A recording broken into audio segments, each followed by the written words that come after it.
Ndabashuhuje mu gihe nizeye ko mumeze neza aho muri hose. Iyi ni gahunda y'amagambo y'ikinyarwanda afitanye isano rya hafi na hafi n'ururimi rw'icyongereza. Ijambo ry'uyu munsi rero ni ijambo turi bugende tureba buhoro buhoro kugeza twese dusobanukiwe iryo jambo iryo ari ryo. Nkaba nkomeje kubasaba ibitekerezo byanyu ku magambo agenda yisukiranya mu biganiro, kuko dore ibiganiro bitangiye kuba byinshi, amagambo atangiye kuba menshi kandi aracyakomeza. Nanjye amatsiko ntarashira, ndacyakomeza gushakisha ayo magambo, ndetse amenshi ndanayafite, nakoze urutonde rwayo. Ni ikiganiro rero ku giti cyanjye numva gifitiye akamaro buri munyarwanda uwo ari we wese, buri muntu uvuga ikinyarwanda uwo ari we wese, kubera ko umuco wo gukunda ururimi ndagira ngo ni umuco ukwiriye guhabwa agaciro. Gukunda ururimi, kumenya ururimi rwacu rw'ikinyarwanda. Mbese ururimi rwacu rw'ikinyarwanda rukomoka hehe? Nitumenya aho ururimi rukomoka, ndagira ngo n'inkomoko yacu buri muntu azasobanukirwa u Rwanda, amenye amateka y'u Rwanda, amenye umuco w'u Rwanda, amenye umunyarwanda uwo ari we. Niko gukunda u Rwanda, niko gukunda igihugu. Ni umuco wo gukunda igihugu, gukunda ururimi no gukunda igihugu, gukunda amateka no gukunda igihugu. Nicyo gitumye rero no kumenya amagambo dukoresha inkomoko yayo, kugira ngo twumve niba, ndavuga uruhare rwacu muri iyi si, uruhare rw'umunyarwanda muri iyi si. Nitugenda tumenya ayo magambo akomoka, tuzasobanukirwa niba amagambo tuyakomora mu bindi bihugu cyangwa se ari ibindi bihugu byaje kudutira amagambo.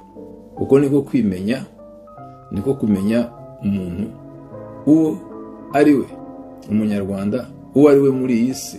Umuco wo kumenya ururimi ukarusobanukirwa neza, ku buryo n'uwakubaza ati mbese uvuga uruhe rurimi, uti mvuga ikinyarwanda. Ikinyarwanda se ijambo iri n'iri rivuga iki, rikomoka he? Ukaba wamusobanurira udasobwa. Ikiganiro cy'uyu munsi rero ni ikiganiro cyari gikwiye gushimisha buri wese, ibyo ndabyizeye. Ikaze mu kiganiro mutegurirwa na Cool News. Buriya abanyarwanda barakundana, abanyarwanda barakundana, ni umuco wo gukundana. Uretse nyine iyo sekibi yivanze ibintu bishobora guhinduka, ariko mu bisanzwe abanyarwanda bafite umuco wo gukundana. Nkoresheje iryo jambo gukundana, abanyarwanda barakundana. Ni umuco, ni ubupfura, niyo ndero, cyangwa nibwo burere, ni ugukundana no kubahana. Ndagira ngo buri muntu wese yifuza gukundwa, buri muntu wese yifuza kubahwa. Gukundana no kubahana ni umuco, ndagira ngo nibwo bupfura. Muri aka kanya rero ndagira ngo mbaganirire mbere yuko dukomeza ikiganiro. Mwumva, iyo umuntu ari umusore cyangwa ari inkumi, agira abantu bakundana mu buryo bwo gukundana nyine by'abasore n'inkumi. Nigeze rero ni kuvuga mu busore bwanjye, nigeze guhura n'umukobwa, turuzura tukajya dutemberana. Muri make twarakundanaga, niko twari tuzi. Nari nzi ko nkunda, nawe akaba azi ko mukunda, n'abandi iruhande rwacu bakaba bazi ko dukundana. Icyo gihe nari mfite amikoro. Urumva nk'umuntu umusore ufite akazi, ufite umushahara we, ufite akamodoka ke, ufite ahaba, abahagaze neza. Muri make ndagira ngo ni ibintu byumvikana. Kugira inshuti y'umukobwa nta gitangaza ni ibintu byumvikana. Umunsi umwe rero bigenda nabi, nuko mukuru wa mukobwa aza kumubwira mu rurimi rw'igiswahili rwose. Wewe unaweza penda bwana hana hela, unaweza penda bwana hana mali, wewe vitu gani? Muri make yamubwiraga ko amugira inama ko adashobora gukora, wakundana gute n'umugabo udafite amafaranga cyangwa w'umukene. Urumva ibyari gukundana we yarabizanyemo ibindi. Ndavuga gukundana abantu basanzwe bazi ko bakundana. Urumva hari hivanzemo ikintu bita amafaranga muri make. Urukundo rwari aho kugira ngo rugereranywe rube hagati y'umuntu n'undi,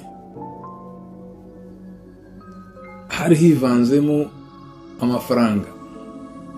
Ni ukuvuga ko yagiraga inama muri umuna we gukunda umuntu ufite amafaranga. Muri make gukunda amafaranga aho gukunda umuntu. Ndagira ngo ibyo ni ibintu abantu benshi bamenyereye muri ubu buzima. Hari igihe abantu bakundwa ariko bakaba bagukunda, umuntu akagukunda ariko agukundiye icyo ufite, agukundiye uko uhagaze. Ni ukuvuga kanaka aseka neza bakamukundira inseko, uyu muhungu afite igituza, ni umusore bakamukundira igihagararo cye, uyu afite amafaranga n'umukungu bakamukundira ubukungu bwe, uyu nguyu se aririmba neza, acuranga neza, akina umupira neza, mbese bakamukundira ikintu. Ntibamukundire ko wewe ari umuntu gusa, bakamukundira uko ahagaze kubera impamvu zitandukanye. Ni ukuvuga ko icyo gihe rwa rukundo rujyanye n'ubupfura, rwa rukundo tugomba gukundana twese. Ndagira ngo na Yesu Kristo niko atwigisha, tuvuga ati mujye mukundana. Icyo gihe ibyo biba bivuyemo, ntabwo biba ari ugukundana, ntabwo ari ugukunda umuntu nk'uko wifuza ko bagukunda, ahubwo ukunze umuntu kubera impamvu iyi n'iyi. Ni ukuvuga ko igihe izo mpamvu zizaba zituzuye, ntabwo uwo muntu uzongera kumuca iryera. Ndagira ngo ni ibintu tumenyereye muri ubu buzima. Abantu bitwa ngo barahemukirana, uretse ko nge nta guhemukirana mba mbonamo. Niko ibintu bimeze muri make. Ahubwo nge navuze nti mbese gukundana, gukunda aho nibyo, aho gukunda bibaho. Mu kwibaza icyo kibazo, niba gukunda bibaho koko, niba wenda atari ijambo ritirano, cyangwa se kubera ko hari amagambo dushobora kuvuga avugwa mu zindi ndimi, twe tukayashyira mu ndimi zacu ariko bidafitanye isano, cyangwa se tukarikoresha nabi, ugasanga noneho bituviriyemo kubana nabi kubera ko twakoresheje ijambo nabi, cyane cyane igihe wenda ijambo ryaba atari iryacu. Iyo rero iryo jambo ari iryacu naryo rishobora kwinjirirwa, abandi nabo bakariha isura mbi, rigakoreshwa nabi, noneho bikavangavanga ku buryo imbaraga rya jambo muri roho ryari rikwiriye kugira rigateshwa agaciro. Buriya hari ikiganiro mperutse kubagezaho, ikiganiro kijyanye n'ibintu by'amabuye. Twasanze ko ijambo ibuye rikomoka ku cyangwa rifitanye isano n'ijambo ry'icyongereza ryo bita to buy, kugura, buy, ba-u-ya cyangwa b-u-y.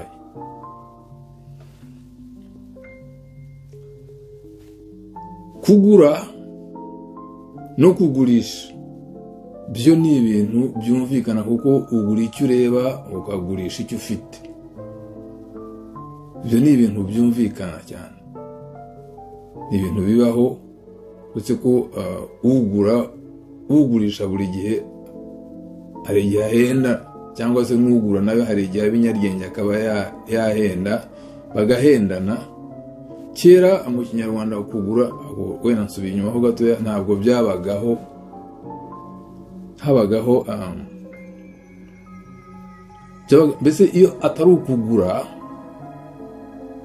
byabaga ari ubuntu. Kuvuga ikintu utaguze, ikintu ubugiherewe ubuntu, ikintu utagurishije ubugitangiye ubuntu. Ni ukuvuga ko iyo uguze cyangwa iyo ugurishije, bwa buntu ntabwo buba bukirimo. Ikitari ubuntu rero ubwo ni ubunyamaswa, ntabwo ari ibihimba, niko ururimi rwacu rutubwira. Niba atari ubuntu ni ubunyamaswa. Iyo tugiye kugura no kugurisha, mu by'ukuri ntabwo byari bikwiye no kuba n'umuco w'abantu, kuko ubuntu abantu naho kugura n'ubunyamaswa. Ntabwo ndimo guca urubanza, niko isi ihagaze, ariko kugura no kugurisha ntabwo bikomoka iwacu. Nicyo gitumye ni umuco utari uwacu, ni umuco utari uwacu. Ntitwaguraga, ntitwagurishaga, twarasangiraga, hakabamo ikintu bita ubuntu.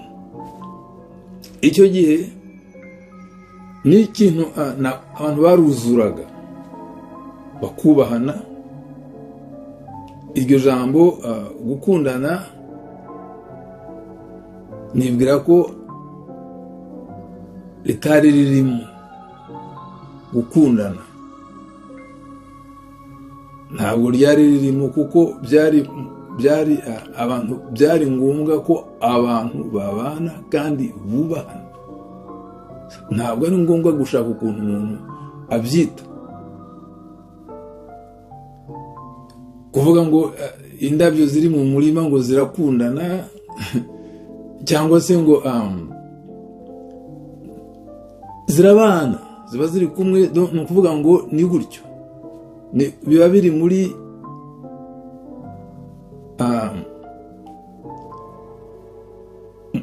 nko muri roho y'abantu, kubana no kubana muri birimo.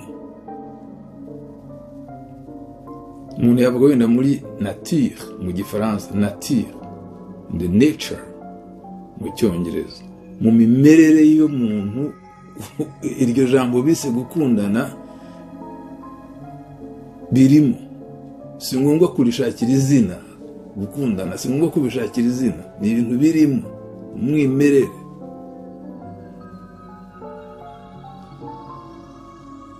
Ariko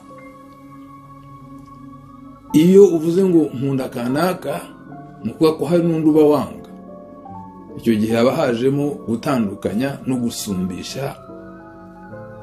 gusumbanya nk'abantu tuvuge. Hari ijambo rero kera mu Cyongereza cya kera bitaga, menya babitaga yekoen.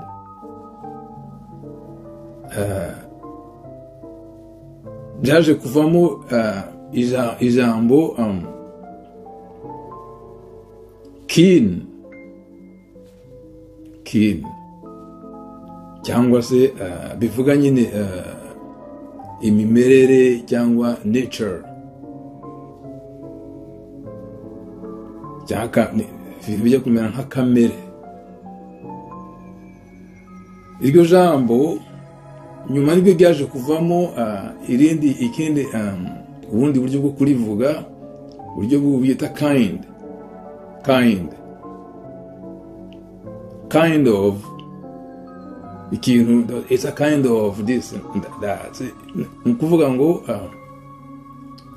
ni nk'uburyo bwo gusobanura uko ikintu iki n'iki giteye. It's a kind of, umuntu ugasobanura uburyo icyo kintu kimeze. Iryo jambo kind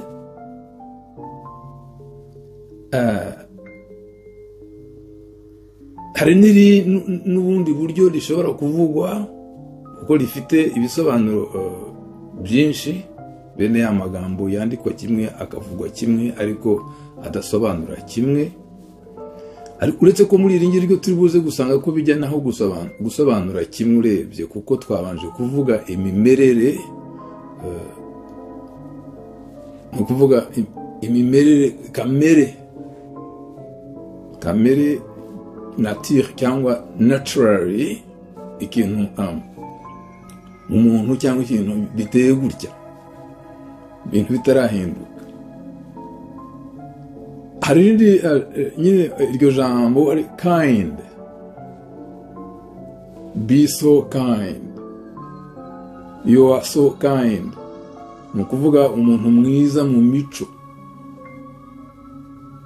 ntabwo ari mwiza ku isura, mu mico, ingeso nziza.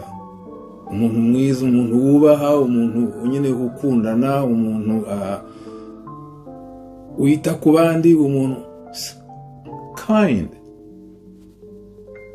Wakunda ujya gusaba umuntu ikintu ukamubwira be so kind, do this and that. Ni nko kumwiyumva uti ihangane ube umuntu mwiza, unkorere gutya na gutya cyangwa umpe n'iki. Ndagira ngo iryo jambo kind rikomoka nyine kuri keen, nature. Twavuze yequine mu cyongereza cya kera cyane. Sinzi niba ndimo kubivuga uko byakagombye kuvuga kuko ni ijambo ritagikoreshwa. Aho niho ubushakashatsi bubera akaga. Ndagira ngo ayo magambo cyangwa iryo jambo kind byakagombye gusobanura koko gukunda. Niko njye mbibona, gukunda byakagombye gusobanura gusa no gukunda nk'uko tubivuga, ariko aho bitandukaniye nuko gukunda mu buryo bwacu bw'iki gihe hazamo no kwanga, kuko iyo ukunze iki ukanga iki, ya mimerere yo gukunda bitafite ikindi bibangikanye wivanyemo. Nta gukunda, ntabwo byakagombye ndakunze ndanze, ndakunze ndanze, ndakunze ndanze. Ibyo ngibyo icyo gihe biba bitandukanye nuko mu mimerere uko iryo jambo rivuga keen, kind, biba bitandukanye. Nuko rwa rukundo twebwe tuvuga buri munsi, uyu munsi ni ukuvuga muri iki gihe, bitandukanye nuko rwakagombye kuba rumeze mu ntangiriro.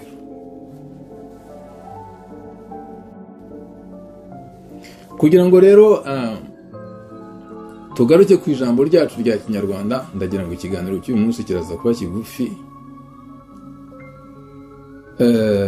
Nagiye gushakisha mu zindi ndimi kugira ngo nzasobanukirwe na rya jambo twavuze mu kanya, kugura no gukunda. Kuko iyo ugiye kugura n'ikintu ubivuze mu Kinyarwanda nuko wagikunze. Ugihariya mu mangazini ukabona ikanzu nziza, ukabona ishati nziza, ukabona inkweto nziza, ukabona imodoka nziza, ukabona icyo, ukavuga uti ngiye kukigura kubera ko nagikunze.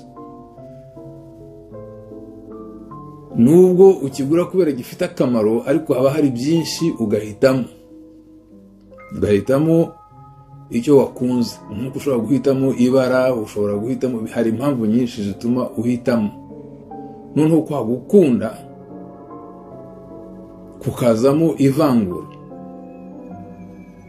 Ntabwo kukaba, iyo rero hajemo ivangura biba bisohotse muri kwa gukunda, biri naturally, byakagombye kuba mu ntangiriro, mu mizi, muri kamere.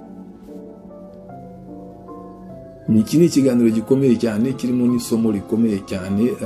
Ndagira ngo umuntu urimo kubyumva ubu ngubu ajya biganira n'abandi, kubera ko bizadufasha hari no kubaka, umuntu yabyita ngo iki, imibanire yacu, imibanire y'abantu n'abandi. Nitugaruka ku kuri, tukumva iryo jambo gukunda no gukundana.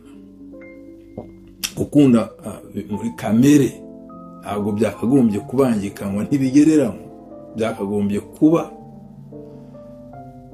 kuba muri kamere bitagize icyo bibangikanye nabyo, ariko siko bimeze muri iyi minsi. Ubwo rero nyine byatumye njya gushaka iryo jambo gukunda, kugura, guhitamo, gukunda no kwanga, bijya gusa no kurambagiza, ukavuga uti nkunda uriya mukobwa wo kwa kanaka, mukundira iki n'iki, uriya mwangira iki n'iki. Byose biba bipfuye. Uriya muhungu wo kwa kanaka we ni gutya, wabo ni abakene cyangwa se nawe ni umukene, ariko uriya ndamukunda, afite igituza, afite amaboko, afite iki byose, afite igihagararo cyiza, uriya ndamukunda, afite isura nziza cyane. Ugatangira gushakisha igituma ukunda n'igitumye wanga. Noneho wagukunda bikaba bivuye muri kamere, bikabitaye kamere, bikabitaye umwimerere muri rusange. Urero tugiye mu bintu bijya kugura, urumva kugura no guhitamo ni ibintu byumvikana. Nagiye gushakisha mu zindi ndimi. Buriya iyo ugiye kugura n'umuntu ikintu, ngewe ubaganirira n'izi kintu bita, mu kinyarwanda sinzi uzi kuvuga gusobanura ibintu by'indimi z'amahanga mu kinyarwanda, mbwire marketing and communication. Marketing urumva harimo ibintu by'isoko, marketing ni uburyo bwo gushaka isoko, ngira ngo communication urumva ni uburyo nyine bwo kumenyekanisha nk'ikintu ushaka kugurisha, kurata icyo ushaka kugurisha, mbese ni ibintu nk'ibi. Ibyo rero narabyize, marketing and communication, nibyo nize. Ni ukuvuga ngo harimo ikintu cyo bita gufata neza uwo bita umuguzi muri rusange ni umuntu uje kugura, azanye amafaranga ye, aje mu mangazini yawe. Hari rwose n'umuntu ugenda wajya mu mangazini yakagusuhuza, b'abakobwa cyangwa abahungu bakoramo bakagusuhuza, bakagufata neza, ariko mwahurira nko hanze, niyo yaba yarakubonye, yarakumenye, mwahurira nko hanze ntanakuvugisha. Ariko wamusanga mu mangazini no kugusoma, ngira ngo wenda uretse ko ibyo kizira, ariko akuvugisha nk'umuntu ugukunda, nk'umuntu muziranye, mufite icyo muhuriyeho, akaba very very kind, akakubera umuntu mwiza cyane, bwa bupfura ukamubonamo, bwa bumuntu ukamubonamo, nyamara atari ubumuntu, ahubwo ari ukugira ngo ugure. Agukundira kugira ngo ugure, akwitwaraho neza kugira ngo ugure, arashaka kugura, noneho akaba kind, very, so kind, kugira ngo ugure. Ubwo turabyumvikana. Iyo umaze kugura, aragushimira kugira ngo uzagaruke. Hari n'ugira ati akaguha ikintu bita nka bonus, akantu k'inyongezo. Kera wajyaga kugura umunyu bakakongeza, waguri ibiki bakakongeza kugira ngo ugende wishimye, uzagaruke cyangwa uzagure n'abandi, uti nimuzajye kugura. ikintu iki n'iki muzajye kugura kwa kanaka kubera ko ni umuntu mwiza cyane. Ariko ubwo bumuntu bwiza, ubwo bwiza bwa cyane bufite inyungu kugurisha. Ni ukuvuga ngo abantu abafata neza ni abaguzi.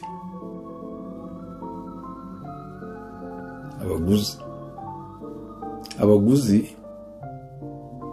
kugira ngo turangize na kino kiganiro. Iyo ugiye mu Budage, mu bantu bavuga Ikidage, hari ijambo bita kunden. Niba ari abantu baba mu Budage cyangwa mu Busuwisi hariya bavuga Ikidage, ndagira ngo no mu Bufaransa hari aho bavuga Ikidage hariya mu bintu bita Alsace.